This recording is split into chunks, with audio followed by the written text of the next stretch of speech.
किसी ने पूछा था कि मैं अपने जीवन में बहुत दुखी हूँ और मेरे दुख का कारण मेरे परिवार वाले और आसपास के लोग हैं। मैं उन्हें छोड़ नहीं सकता और उनके साथ खुश भी नहीं रह पा रहा हूँ। मैं क्या करूँ? हमारे जीवन की एक बहुत बड़ी सच्चाई है कि हम सभी दुखी हैं और इस दुख का कारण है और इस दुख का निवारण भी है, ऐसा तथागत गौतम बुद्ध ने कहा है। लेकिन फिर भी हमें केवल दुख ही दिखता है, ना दुख का कारण समझ आता है और ना ही इसका निवारण मिलता है। तब हम अपने दुख का समाधान ढूंढते हैं बिना यह जाने कि उसका कारण क्या है। एक चमत्कार की आशा करते हैं कि सब ठीक हो जाएगा, प्रार्थना करते हैं, मन्नत मांगते हैं, कुछ जादू टोना टोकटा करते हैं। लेकिन क्या बिना कुछ करे इस दुनिया में कुछ होता है? कुछ तो करना ही पड़ता है, लेकिन हम क्या करें यह समझ नहीं आता। पहले तो हमारे 90% दुख है ही नहीं। हम एक दुख के भ्रम में जी रहे हैं और जब तक यह समझ नहीं आएगा आप दुखों की टोकरी उठाए घूमते ही रहेंगे। एक धनी व्यक्ति अपने जीवन से बहुत परेशान था, बहुत दुखी था। उसके जीवन में धन और वैभव की कोई समस्या नहीं थी, फिर भी वह गहरे दुख से गुजर रहा था। उसकी पत्नी अपने मायके जाकर बैठ गई थी, बच्चे को भी साथ ले गई थी और इसका कारण था परिवार में आपसी झगड़े। बहू सास से लड़ रही थी, सास बहू से लड़ रही थी, पिता पुत्र से लड़ रहा था, भाई भाई से लड़ रहा था। और खास बात यह थी कि हर कोई अपनी जगह अपने आप को सही मानकर बैठा था। समस्या का कोई हल नहीं था और एक दिन वह व्यक्ति अपनी पत्नी के पास पहुंचा, बात सुलझाने की कोशिश करने लगा। लेकिन जैसे कि ज्यादातर लड़कियों की सोच होती है कि मेरा पति मेरा है, परिवार मेरा है, तो हम अलग खुश रहेंगे। उसने भी कहा, अपना परिवार छोड़कर अलग यहाँ मेरे परिवार के पास रहो, तब हमारी खुशियाँ वापस आ जाएंगी और हम खुश रहेंगे। पर यह बात उस व्यक्ति को पसंद नहीं थी। दोनों के बीच बहुत झगड़ा हुआ। वह व्यक्ति अपने बच्चे को छीनकर अपने साथ वापस ले आया। रथ से जाते समय रास्ते में उसे अपने गुरु की याद आई। गुरु का आश्रम रास्ते में ही पड़ता था। वह अपने भव्य रथ से उतरकर अपने बच्चे के साथ गुरु के आश्रम में पहुंचा और गुरु के पास पहुंचकर गुरु को प्रणाम कर कहा, हे गुरुदेव, मेरे जीवन में अपार दुख है। ऐसा दुख शायद ही किसी के जीवन में हो। कभी कभी तो जीवन व्यर्थ ही लगने लगता है। मृत्यु को गले लगाने का मन करता है। गुरुदेव, कोई रास्ता है क्या जिससे मैं अपने दुख से बाहर निकल सकूं, सब सही हो सके, सब ठीक हो जाए।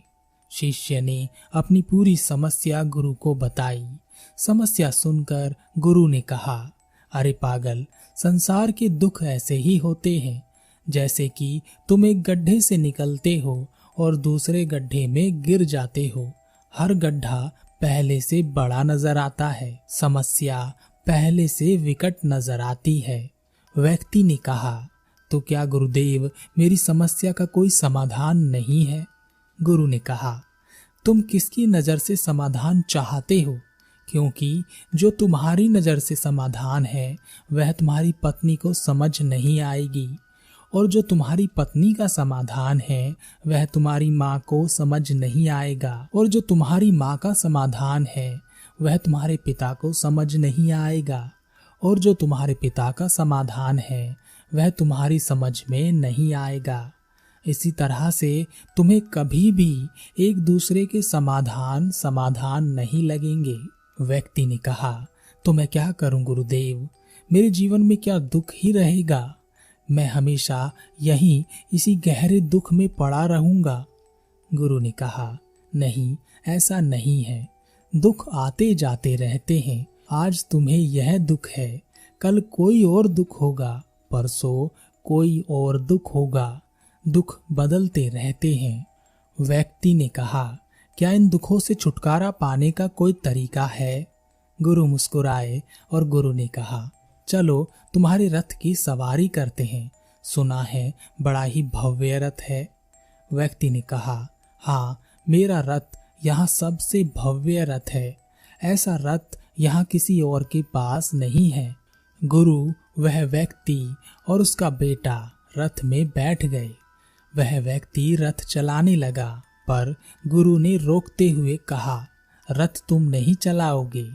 व्यक्ति ने कहा, तो क्या गुरुदेव आप चलाएंगे? ठीक है, आप ही चला लीजिए।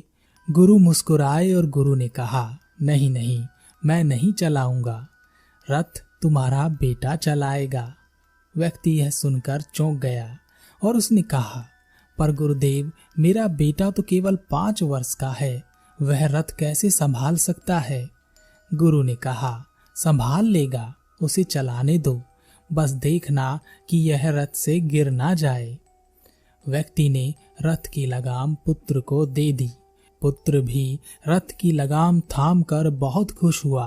वह रथ चलाने का प्रयास करने लगा और वैसा ही नाटक करने लगा जैसा कि उसने अपने पिता को रथ चलाते हुए देखा था। रथ एक भी कदम आगे नहीं बढ़ा। बहुत देर हो गई। तभी अचानक बेटे ने रथ की लगाम थोड़ी खींच दी और घोड़े आगे चलने लगे। रथ चलने लगा। यह देखकर पुत्र बहुत खुश हुआ और तब उसने और भी तरीके आजमा कर देखे। घोड़े तेज चलने लगे, भागने लगे, कभी इस दिशा में कभी उस दिशा में। सही रास्ता छोड़कर उबड़ खाबड़ रास्ते पर रथ दौड़ने लगा।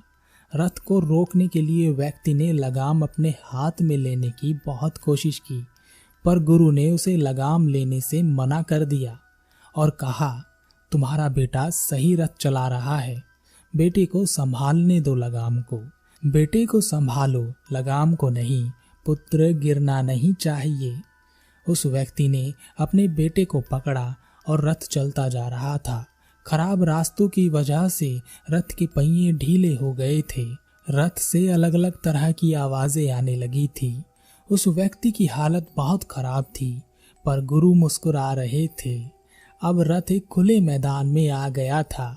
सामने खाई थी, रथ दौड़ता ही जा रहा था। पुत्र को रथ रोकना नहीं आता था। व्यक्ति चिल्लाया, गुरुदेव, हम मर जाएंगे, मैं रथ रोक रहा हूँ। गुरु ने कहा, नहीं, मर जाने दो। व्यक्ति ने कहा, आप पागल हो गए हैं क्या? तब गुरु जोर से हंसे और गुरु ने घोड़ों को रुकने का इशारा किया। इशारा पाते ही घोड़े रुक गए। वह व्यक्ति अपने पुत्र को लेकर रथ से कूद गया। गुरु भी रथ से नीचे उतर आए। व्यक्ति ने कहा, गुरुदेव, यह आप क्या करना चाह रहे थे? क्या आप मुझे और मेरे बेटे को मार देना चाहते हैं? गुरु ने कहा, नहीं, मेरा ऐसा कोई इरादा नहीं है, मैं तो तुम्हें कुछ समझाना चाहता हूँ। व्यक्ति ने कहा, आप क्या समझाना चाहते हैं? गुरु ने कहा, मुझे बताओ कि यहाँ सभी के पास रथ है? व्यक्ति ने कहा, नहीं, किसी किसी के पास रथ है। गुरु ने कहा, और भव्य रथ कितनों के पास है? व्यक्ति ने कहा, कुछ ही लोगों के पास भव्य रथ है। गुरु ने कहा, जिस प्रकार सभी के पास रथ नहीं है, उसी प्रकार सभी के पास शरीर नहीं है, और जिस प्रकार कुछ लोगों के पास रथ है, उसी प्रकार कुछ के पास शरीर है, जानवरों का शरीर। और जिस प्रकार थोड़े से लोगों के पास भव्य रथ है, उसी प्रकार कुछ के पास ही भव्य शरीर है, यानी मानव शरीर है। अपने भव्य रथ को तुम एक शरीर की तरह देखो। जानवरों के पास भी शरीर है, पर वह सब नहीं कर सकते जो इंसान का शरीर कर सकता है, जो हम सोच सकते हैं, जो हम समझ सकते हैं, जो हम देख सकते हैं, जो हम कल्पनाएं कर सकते हैं, जहां हम पहुंच सकते हैं। यह शरीर एक भव्य रथ की तरह है। अब जरा अपने भव्य रथ की हालत देखो। घोड़े घायल हो चुके हैं, पहिए रथ से निकलने ही वाले हैं, टेढ़े हो चुके हैं, पूरे रथ से आवाज आ रही है, रथ लगभग बिखरने को तैयार है और अगर यह यहाँ नहीं रुकता तो खाई में समा जाता। अब मुझे बताओ, तुम्हारे इस भव्य रथ के साथ ऐसा क्यों हुआ? व्यक्ति ने कहा, यह सब आपकी वजह से ही हुआ है। अगर इस रथ को मैं चलाता तो यह सही चलता, सही रास्ते पर चलता और उसकी ऐसी हालत ना होती। गुरु मुस्कुराए और गुरु ने कहा, यही तो मैं तुम्हें समझाना चाहता हूँ।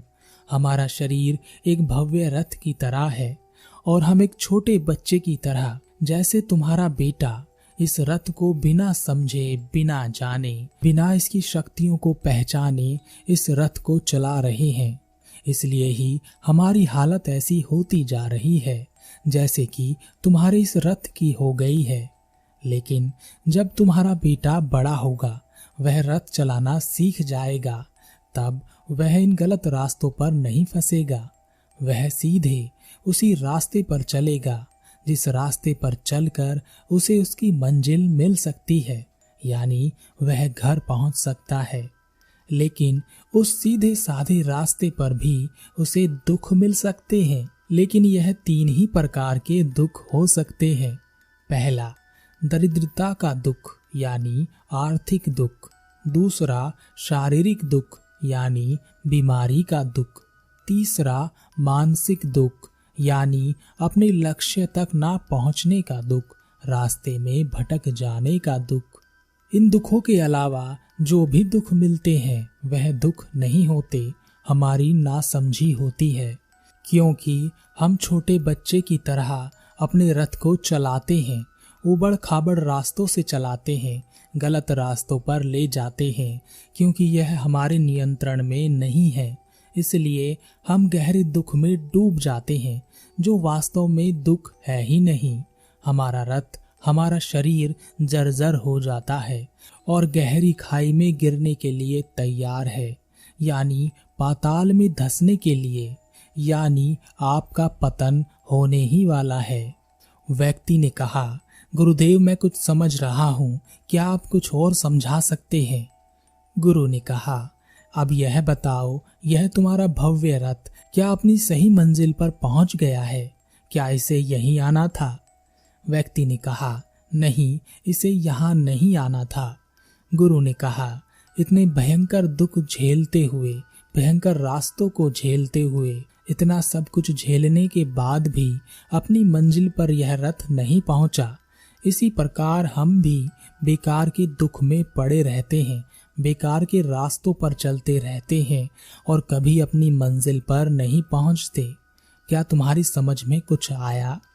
व्यक्ति गुरु के चरणों में गिर गया और कहा, आपने मुझे बहुत सही समझा दिया गुरुदेव। इस बात को मैं किसी और तरीके से नहीं समझ पाता। मैं समझ गया हूँ कि मैं अपने शरीर से सही काम नहीं ले पा रहा हूँ और छोटे मोटे दुख में ही मैं बच्चों की तरह व्यवहार करता रहता हूँ, रोता हूँ, दुखी होता हूँ। मैं बड़ा हुआ ही नहीं। अब मैं अपने शरीर को जानूंगा, इसकी शक्ति को पहचानूंगा, सही मार्ग पर चलूंगा, व्यर्थ के दुख में नहीं पड़ूंगा। इसके बाद वह व्यक्ति वापस अपनी पत्नी के पास गया और उसका धन्यवाद किया। बच्चे को वापस अपनी पत्नी के पास छोड़कर वह घर वापस आ गया। वह अपने जीवन को ध्यान से देखने लगा। उसने देखा कि वह किन चक्करों में पड़ा हुआ है। उसने दिया, उससे लिया, मुझे नहीं मिला, उसे मिला, वह मेरे पास क्यों नहीं, उसके पास क्यों है। मेरा सम्मान, उसका सम्मान, उसके बिना, इसके बिना। मुझे कोई सुनता नहीं, मेरी कोई मानता नहीं, मुझे कोई समझता नहीं। मैं बेचारा, मैं सही हूँ, सब गलत है। और ऐसे ही बहुत सारे दुख। इसके बाद उसे एहसास हुआ कि वह तो अनंत दुखों के साथ जी रहा है, जो वास्तव में दुख है ही नहीं। बस यह भव्य रथ एक छोटे बच्चे के हाथ में है। इसके बाद उसके जीवन में केवल 3 दुख ही रह गए। दरिद्रता का दुख, जो उसके जीवन में नहीं था। शारीरिक दुख, जो अभी नहीं था पर भविष्य में हो सकता था। मानसिक दुख, यह दुख उसके साथ पहले से ही चला आ रहा था। और मजा यह था कि उसे इस दुख का पता ही नहीं था, क्योंकि वह दूसरे ही दुख में खोया हुआ था। यह एक दुख उसके जीवन में था, क्योंकि यह दुख कहता है कि तुम अभी अपनी मंजिल पर नहीं पहुंचे, अभी राह बाकी है। तो अपने रथ को संभालो और सही रास्ते पर चलो, मंजिल पर पहुंचो। अब आपकी मंजिल क्या है यह आप खुद तय कर सकते हैं, पर बहुत से ज्यादातर लोग अपनी मंजिल पर पहुंचते ही नहीं है, क्योंकि वह भटक जाते हैं अनंत दुखों में जो है ही नहीं। इसके बाद उस व्यक्ति ने अपनी पारिवारिक समस्याओं का समाधान भी किया और सबको एक किया। सब एक जगह रहने लगे, पर कब तक? क्योंकि लोगों की आदत है झगड़ा करना, बिना झगड़ा किए वह रह नहीं सकते। कमाल की बात है कि उन्हें इसमें भी मजा आता है।